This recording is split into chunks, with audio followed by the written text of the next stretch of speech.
মনে রেখো বান্দা, দুনিয়া নিয়ে ব্যস্ত হয়ে গেলা। আল্লাহকুমুত তাকাসুর, দুনিয়া বাড়ানোর নেশা তোমাদেরকে আমি আল্লাহ থেকে, ইবাদত থেকে গাফেল করে দিল। হাত্তা জুরতুমুল মাকাবির, মনে রেখো এরই মধ্যে একদিন তুমি পৌঁছে যাবে কবরস্থান। মনোযোগ দিলেও মরে যাইবা, অমনোযোগ হইলেও মরে যাইবা, সেজদা দিলেও মরে যাইবা, নাফরমানি করলেও মরে যাইবা।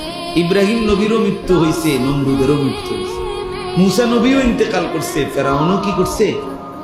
তার মানে অনুগত থাকে নাই, অবাধ্য থাকে নাই, চলেই যাবা। তবে কাল্লা সাউফা তা'লামুন, আল্লাহ বলেন অচিরেই কবরে আমি আল্লাহ তোমারে জানায় দেব, বুঝায় দেব আমার এক এক নাফরমানির শাস্তি আমি দেখায় দেব। হাদিসের মধ্যে আছে আল্লাহ নবী সাল্লাল্লাহু আলাইহি সাল্লাম সাহাবীর কবর দেখে, খালি কবর, একদিন এক সাহাবীর জানাজা করতে গিয়ে জানাজার আগে নবীজি তার খালি কবরটা অনেকক্ষণ তাকাইয়া খুব কাঁদছে, খালি কবরের দিকে তাকাই। তো সাহাবীরা বলেন আমরাও নবীজির সাথে খুব কাঁদলাম।